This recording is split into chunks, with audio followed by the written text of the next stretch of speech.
Well, I'm going to grow some sweet potatoes in jars of water indoors as attractive house plants, and also for their edible leaves. You're supposed to put the pointed end in the water, but to me both ends look pointed. They do, and that one has got some sort of sprouts on it, but I don't know if they're roots or leaves. I'm not an expert.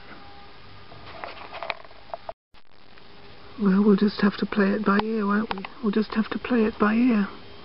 I don't know if they're leaves or roots, and I don't know one end of a sweet potato from the other. I don't know which end is supposed to go downwards and which end is supposed to go upwards. But we'll just have to work it out. I think you submerge about 2/3 of it underwater. I forget now. Oh, I have to find out. This one's a bit pointed on both ends, and this one seems to have a bit of there's a little blue sprout on that end too. I'll just have to play it by ear and find out what happens, and if I fail I'll just have to try again, won't I? I'm going to presume that they're leaves, but I could be wrong, and I'll put that on top and put the other end in water. The idea is to suspend it like that thing that kids do with an avocado seed, with toothpicks and a jar of water. I'm going to try that and create an attractive house plant, and also hopefully I'll be able to harvest the sweet potato leaves and cook them or eat them. I haven't tried them. I'll be able to tell you what they taste like. Well, I don't actually need toothpicks. I'm going to do mine like a hyacinth jar. I've got the water, what about, not quite to the top here of my jar. And because the sweet potato doesn't quite fit in the jar, I'm going to sit it in like that, and with its bottom just in the water like that, and see what happens. That's what I'm going to do, like growing a hyacinth bulb in a hyacinth vase. Let's see what happens, and if it grows now and develops roots on the bottom and on the top. Let's hope those little sprout things go into leaves. Back in a few days. Let's hope these little purple things will turn into, well, new vines. So I'll leave that sweet potato, the tuber, in the water, in the beautiful glistening water, with its bottom in the water. Let's hope it sprouts roots. I'm going to put it on my windowsill now and hope that it's going to be successful. I'll do it with another as well. Let's hope it's successful. Well, this sweet potato has started to grow roots, hasn't it, in the jar of water? That's excellent. They're growing. And there'll be more of them soon.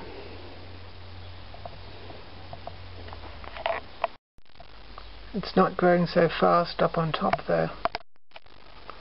It's definitely not growing quite so fast. But it is growing. I'll come back in a couple of weeks when it's even got more leaves developed on top. A week or so. Just putting it out for a moment to photograph it. But it's been indoors on a windowsill. We'll see how it goes anyway. This sweet potato has been in this gallery, in this conservatory, for long enough. It hasn't grown, it's been in here all winter. It was too cold, obviously.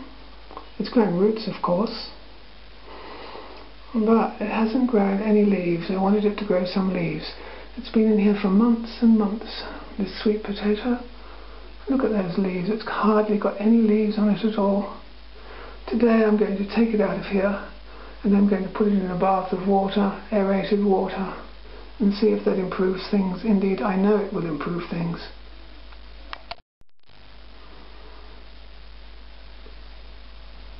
There we are, looking at the leaves a little bit closer. A bit closer anyway. It's a bit dark in here, isn't it? but the sun's on the opposite side at the moment. A bit blurry. Here's our sweet potato again, our sweet potato. I'm going to put it into a bath in a minute. It's going to be beautiful and it's going to grow really fast, and I'll be able to eat those leaves. I'm going to eat them as greens. Sweet potato leaves are edible, and I'm going to eat them as greens. I am. Aren't they lovely? So beautiful. So heart-shaped. They'll even flower indoors if they're happy, you know.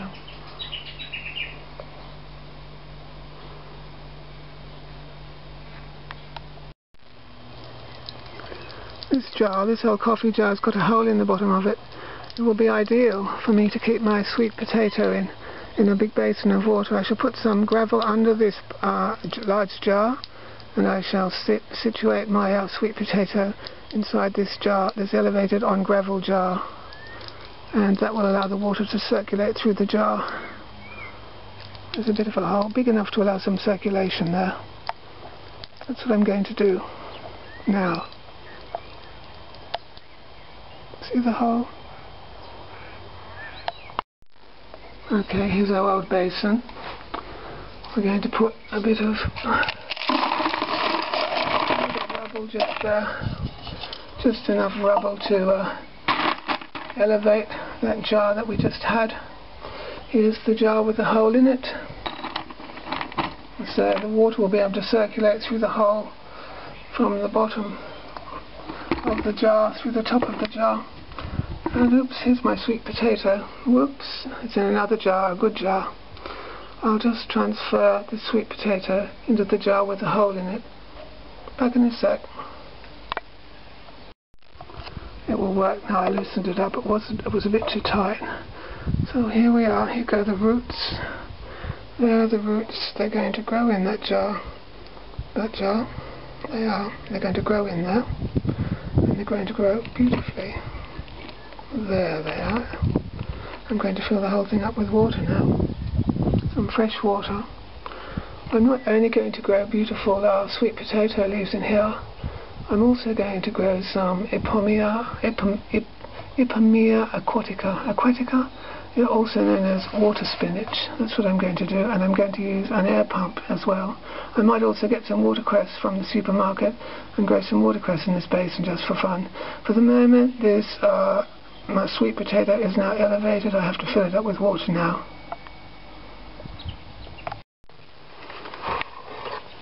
Just filling up my tub here with water, and the water in the jar should go up too in a minute. Back in a sec. Well, you can see now there's water in the jar again, and the water's a reasonable level, and that sweet potato can stay in there now. I'm going to aerate the water, and that water will be circulating. I'm also going to grow a couple of Ipomoea aquatica in the same basin. Should be fun. Should be plenty of leaves, green leaves to eat. Lovely green leaves. This is an Ipomoea aquatica. It's a relative of the sweet potato, and I'm going to grow it in the same water, in this same basin with the sweet potato. I shall put it on a rock and have it jutting out of the water, but with its feet in the water, and the water will be aerated water. All I have to do is get a couple of rocks now to elevate this Ipomoea aquatica, and I shall leave it in its yogurt container with holes in the bottom, and it will be growing in a circulated water system, and it will be very happy. It will. Back in a minute. Here's a nice rock. That will do to sit my Ipomoea aquatica yogurt pot on top of. It will. That'll do for starters. Well, there's our little aerator pump with a new rubber put in it. Thanks to a YouTube friend of mine, a dear YouTube friend of mine. And here's our Ipomoea aquatica. It's sitting there in small pots. Once these Ipomoea aquaticas start growing, I will transfer them into larger pots, but they'll still be in this same basin of circulating water. And there's the sweet potato with it in the afternoon sunshine here. I'm going to now add this pump to the water, and it should be very quick. This sweet potato should be very happy now. Ipomoea aquatica are a close relative of sweet potato. What is sweet potato? What's the Latin name, botanical Latin for sweet potato?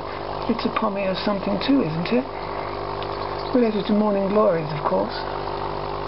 Anyway, let's come back in a few days and see if we've got all sorts of beautiful salad greens. Water spinach here. We'll repot them, as I said, once the pots get too small. And we'll have lots of leaves in a few days on this. Should. With sunshine, we should. Back soon. See ya. Wish me luck. Of course, yes, I can get some more cuttings of watercress from the supermarket and grow watercress as well.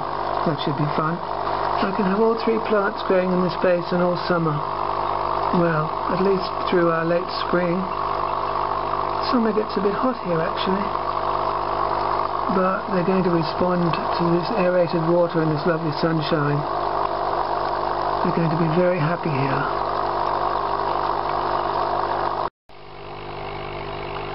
I think it's time I got a big garden pond built, don't you think? With trout and goldfish and things in it, don't you think I ought? And water lilies and lotus and water chestnuts and things. I should.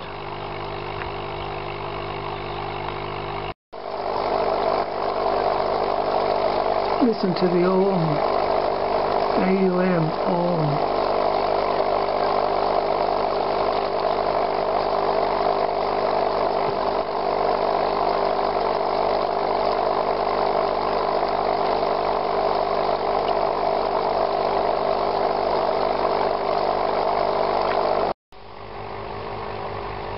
Lots of sweet potato and Ipomoea aquatica greens in a few days' time.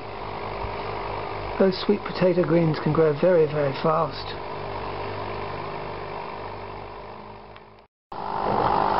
Well, that sweet potato jar is underwater now. It's under the water level, which is what I wanted really. The water can go into the top of the lip of the bottle and come out the bottom if it wants, or just whatever. Anyway, this sweet potato isn't growing as fast as I'd expected. It's been in this water for a few days, but it's not growing as fast as I'd like or expect. These little Ipomoea aquatica, what are they called? Water spinach, Chinese water spinach or something. They're growing quite fast. They're only a couple of days old and they're growing very fast, aren't they? Ipomoea aquatica. They're growing fast enough. They are.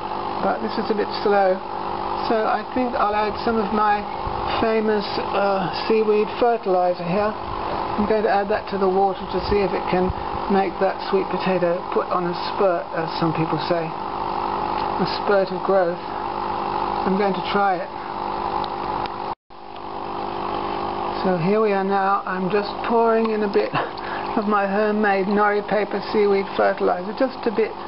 It's only a very weak fertiliser, just a bit to see if it can get that sweet potato growing much faster and much more nicely, because I want to have sweet potato greens. There's our little water spinach up closer a bit. It's doing very well for something that's only a couple of days old. There's the other. And the sweet potato here isn't as fast as I'd like. Let's hope it's going to quickly improve with that dose of seaweed fertiliser. Sorry it's so windy today. The wind's coming in. I'm in the potting shed. And while I'm about it, look at my little Kalahari melons, my little Cucumis melliferous. It's a type of cucumber, horned African cucumber from the Kalahari Desert. The Kalahari Bushmen used to eat them. We've grown them here before. They're wonderful. They're very nice with ice cream. They're like a cucumber except they've got horns all over them. And where's this one? And they're orange. And the flesh is green. And you can eat the young ones as cucumbers, or you can eat the older, riper ones as a sort of dessert fruit. They make very nice fruit with ice cream. So we're looking forward to our Kalahari bushmelons. Well, the Kalahari bushmen used to eat them. They're melons from the Kalahari, or cucumbers, Cucumis metuliferus from the Kalahari. So that's what I'm looking after at the moment, Kalahari cucumbers, Kalahari horned African cucumbers from the Kalahari region, these little Chinese water spinach, and these sweet potato. I think they're from America, aren't they, sweet potato? I think so. Bye.